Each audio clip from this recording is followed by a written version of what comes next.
Corolla कक्षा 8वीं बाकी छात्रा नारी शक्ति पर एक कविता प्रस्तुत करने जा रही हूँ जो इस प्रकार है।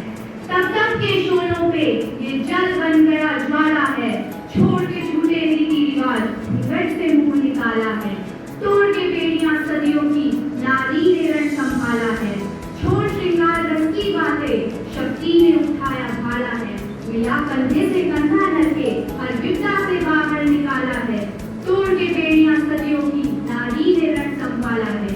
जीत लिया कर्मा कक्षा 7 की छात्रा आप सभी के समक्ष एक कविता प्रस्तुत करने जा रही हूँ जिसका शीर्षक है मिट्टी की खुशबू, जो वीर गाथा पर आधारित है। मिट्टी की खुशबू गाती है, भारत माँ बलिदान सिखाती है, तीनों साथ सहारो।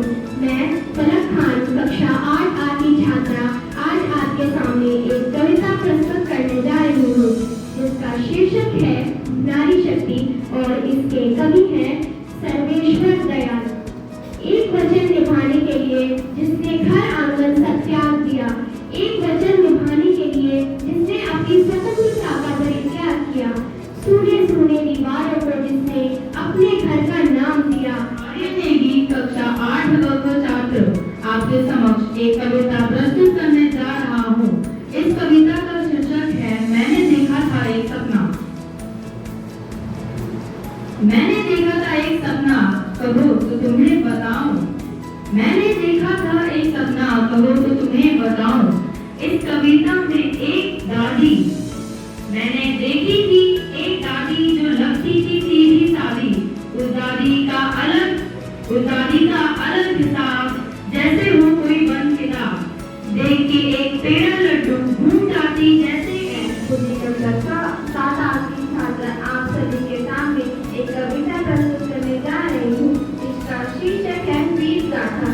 खून जमती ठंड में सीना ताने खड़े हो, बदन जलती गर्मी में भी सीमाओं पर अड़े हो,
करने जा रहा हूँ। मेरी कविता का शीर्षक है फाइट, जो हास्य व्यंग पर आधारित है।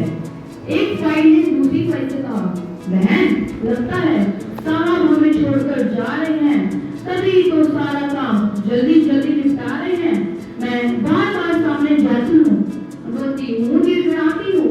मैं बार बार सामने जाती हूँ, रोती हूँ, गिड़गिड़ाती हूँ, करती हूँ विनती हर बार, साहब जी इधर भी देख लो एक बार। पर साहब हैं कि कभी मुझे नीचे पटक देते हैं, कभी पीछे सरका देते हैं, और कभी कभी तो फाइलों की ढेर नीचे दबा ही देते हैं। अधिकारी बार बार अंदर झांक जाता है, डरते डरते पूछ जाता है, साहब कहाँ गए, हस्ताक्षर हो गए। दूसरी फाइल ने उसे प्यार से समझाया, जीवन बनाया, फलसफा सिखाया।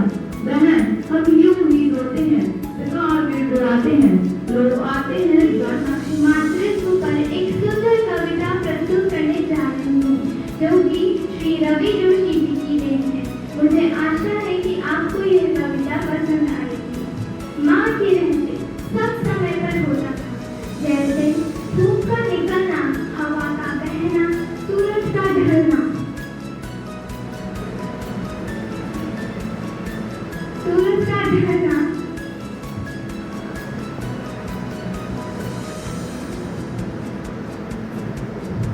निर्यात होने पर पानी की ताजा बूंदें, माँ के रहते सब कुछ समय पर होता था।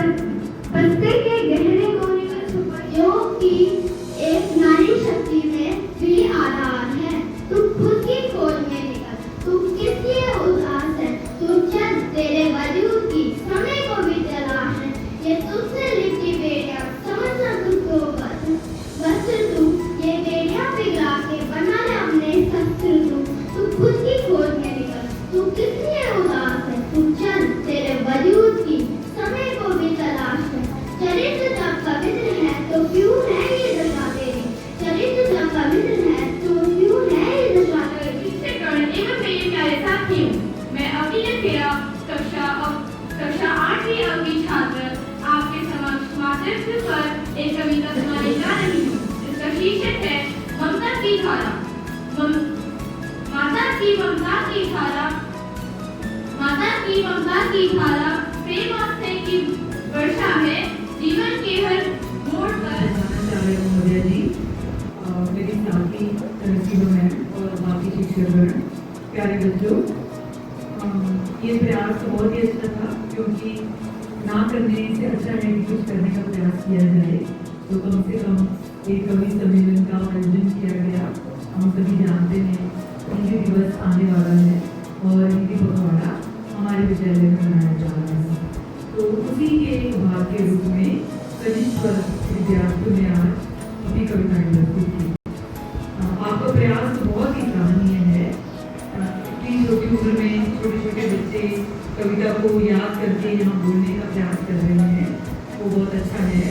हालांकि कविता पाठ 2-3 बच्चों को छोड़कर कविता पाठ के तरीके से नहीं हुआ, पर वो हमारी कमी है। मैं समझते से अनुरोध करूंगी कि वे आज की काव्य प्रतियोगिता के परिणाम घोषित करें। टैगोर हाउस है सबसे नीचे 85 पॉइंट्स पर, रमन हाउस है थर्ड पोजीशन पर 112 नंबर के साथ, शिवाजी हाउस है 122 से नंबर के साथ दूसरे स्थान पर, और अशोक हाउस प्रथम स्थान पर है 130 नंबर के साथ।